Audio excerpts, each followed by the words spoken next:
پھر عدالت میں بتایا گیا کہ جی ایک پڑوسی کے مطابق اس کو بھی عدالت میں پیش کیا گیا، اس نے یہ بتایا ہے کہ یہ بات کافی عجیب تھی کہ اس گھر میں رہنے والوں میں سے صرف سارا ہی حجاب کیا کرتی تھی، باقی کوئی بھی نہیں کرتا تھا، صرف سارا کرتی تھی۔ اور وہ کہتے ہیں کہ اپریل 2023 میں سارا نے اسکول جانا چھوڑ دیا اور بظاہر انہیں گھر پر ہی تعلیم دیے جانے شروع ہو گئی۔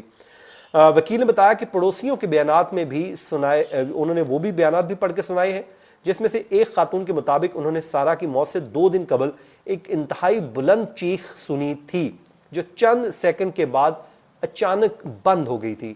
یہ بیان جو پڑھ کے سنایا گیا ہے کورٹ روم میں، اور اس کے علاوہ سارا کے اہل خانہ کے پرانے گھر کے قریب رہنے والی ایک اور خاتون کے بیان کے مطابق ان کو چھوٹے بچوں کے انتہائی بلند تکلیف دہ چیخیں سنائی دیا کرتی تھیں۔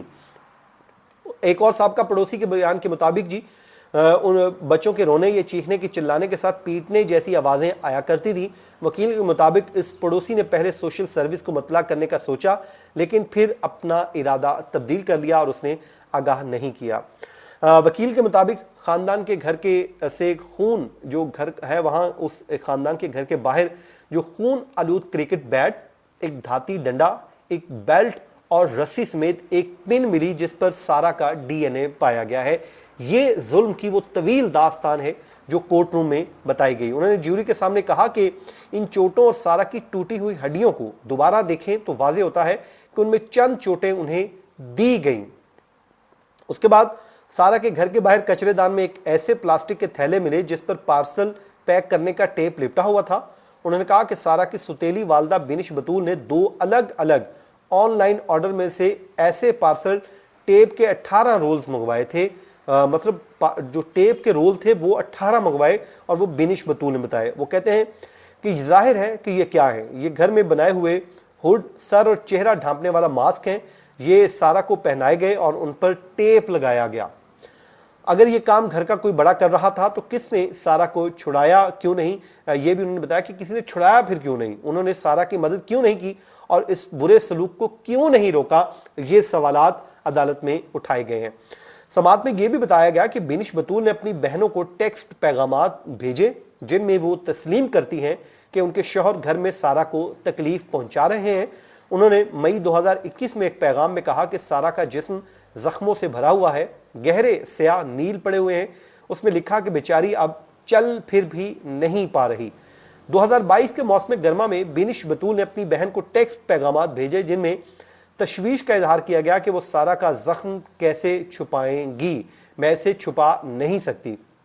اس کے علاوہ ایک پولیس افسر نے جی ثبوت دیتے ہوئے کہا کہ انہوں نے سارا کو اپنے بستر میں ایسے پایا جیسے ان کے جسم پر کسی نے چادر ڈالی ہوئی ہو۔ اور اس کے بعد جی والد کا اعتراف سے متعلق بتایا گیا سماعت میں کہ سارا شریف کے پاکستان میں موجود والد نے اس بات کا اعتراف کیا تھا کہ انہوں نے ہی اپنی 10 سالہ بیٹی کو برطانیہ میں مارا ہے، اور برطانیہ میں اس مقدمے کی سماعت کے دوران عدالت کو بتایا کہ یہ اعتراف عرفان شریف نے پاکستان سے فون کے ذریعے کیا تھا۔ گزشتہ برس برطانیہ کے علاقے سرے میں پیش آنے والے اس واقعے کے بعد اپنے اہل خانہ سمیت وہ پاکستان پہنچے ہیں اور 8 منٹ 24 سیکنڈ دورانی کی انہوں نے فون کال کی اور اپنا اعتراف جرم کر لیا۔ تب تک وہ کہتے ہیں کہ سارا کی باڈی ملی بھی نہیں تھی جب یہ اعتراف جرم کر چکے تھے۔ اس کے علاوہ جناب وہ اب جو ہیں اپنے اوپر لگنے والے الزامات سے انکاری ہیں، اور عدالت میں یہ بھی بتایا گیا کہ عرفان شریف کا دعویٰ ہے کہ وہ سارا کی موت کی ذمہ دار ان کی اہلیہ بینش بطول تھیں اور انہوں نے فون پر جھوٹا اعتراف جرم ان کو بچانے کے لیے کیا تھا۔ یہ وہ کہتے ہیں، عدالت میں یہ بتایا گیا ہے، دعویٰ کیا گیا ہے، عرفان شریف کا دعویٰ ہے کہ ذمہ دار اس میں بینش بطول ہے لیکن اس نے اسے بچانے کے لیے خود اپنے اوپر یہ سب کچھ لے لیا تھا۔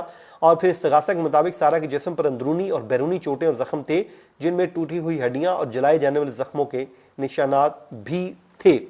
ناظرین، باقی جو دانتوں کا معاملہ ہے وہ میں بتا چکا ہوں کہ وہ عرفان شریف اور ان کے بھائی کے نہیں ہے، تاہم بینش بطول اپنے دانتوں کا نمونہ فراہم کرنے سے انکار کر چکی ہیں، جس کے بعد اب جو ہے اس کی پسلیوں، کندھے سمیت انگلیوں اور کمر پر 11 مختلف مقامات پر جو ہیں وہ ہڈیاں ٹوٹی ہوئی ہیں، جن کے علاوہ دماغ کی چوٹ کی علامات بھی موجود ہیں۔ ناظرین، یہ وہ بڑی دردناک تفصیلات ہیں جو میں نے آج آپ کے ساتھ شیئر کی ہیں۔ ہم کوشش کر رہے ہیں اس کیس کو ڈے ٹو ڈے ہیئرنگ کے ساتھ ہم بھی اپڈیٹ کرتے جائیں تاکہ پورا کیس آپ کو سمجھ آئے اور ایسے درندوں کو عبرتناک سزا ملنی چاہیے جو بھی اس میں ملوث ہیں۔ مجھے دیجیے اجازت، اپنی دعاؤں میں یاد رکھیے۔ اللہ نگہبان۔